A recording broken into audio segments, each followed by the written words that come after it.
Allô, je m'appelle Florence, je suis photographe et je vous aide à travailler dans Photoshop. Aujourd'hui, je vous montre comment enlever des objets, effacer des personnes dans vos photos en moins de 2 minutes avec l'intelligence artificielle sur Photoshop. C'est parti! Une fois dans Photoshop, la première étape, ça va être de sélectionner l'objet que vous voulez enlever de votre photo. Donc ici, j'ai un paysage que je vais souvent, en fait, c'est un spot que je vais souvent avec mes clientes pour faire les photos. Pour faire ça, la première étape, ça va être de prendre un outil de sélection. Donc vous avez les outils de forme, les outils lasso, l'outil sélection rapide. Personnellement, j'utilise le lasso, c'est très simple, ça va très bien. Vous entourez grossièrement, pas besoin d'être précis, donc vous entourez grossièrement l'objet que vous voulez faire disparaître. Ici, là, je veux nettoyer les roches, les petites flaques d'eau, peut-être enlever quelques arbres aussi, nettoyer un peu le paysage. Pour faire ça, donc je sélectionne ce que je veux enlever et je viens ici dans la petite barre, ça s'appelle la barre de tâches contextuelles. Donc je viens dans la petite barre ici, sélectionner le remplissage génératif. Si vous ne voyez pas votre barre de tâches contextuelles, elle est dans Fenêtre, barre de tâches contextuelle ici. Donc ça, c'est la barre de tâches qui a été mise à jour par Photoshop 2020, 2022, 2023, 2024, c'est sûr que vous l'avez. Donc moi, je suis sur la version 2023, puis je l'ai depuis un moment, là. Donc, on vient cliquer sur remplissage génératif. Le remplissage génératif, c'est l'intelligence artificielle de Photoshop. Donc, ça, c'est extraordinaire parce que ça va demander à Photoshop, dans le fond, avec l'intelligence artificielle, de recréer ce qu'il y aurait derrière la roche. Avant, on devait utiliser plein d'outils pour nous-mêmes effacer l'objet et recréer l'arrière-plan. Maintenant, l'intelligence artificielle le fait pour nous. C'est pas toujours parfait, mais en général, les choses simples, les roches, les personnes, les arbres, ça se fait très bien.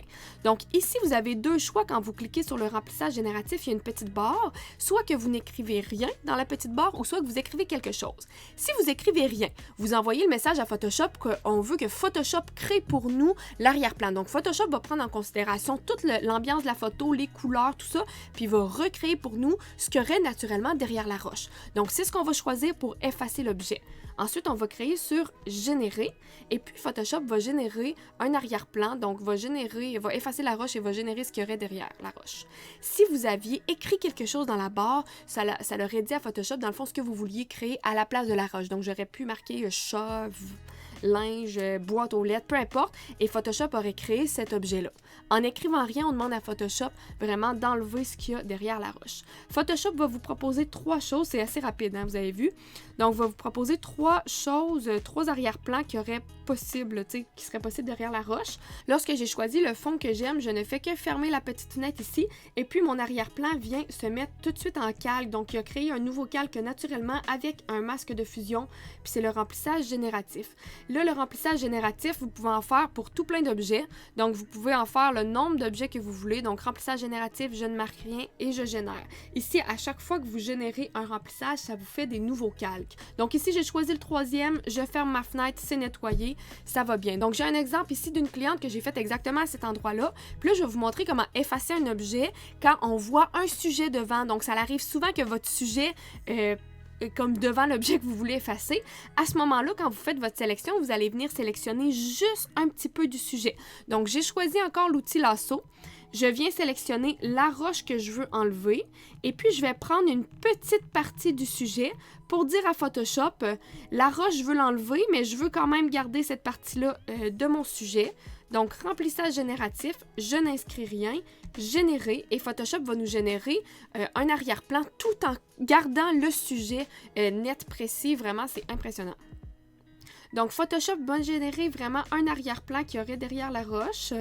Ici, j'ai 3 propositions encore, puis vous voyez, ça change un petit peu la rondeur de la bédaine. Je préfère le 3e, puis si j'en avais voulu d'autres, là, je peux recliquer sur générer. Photoshop va me régénérer 3 autres options.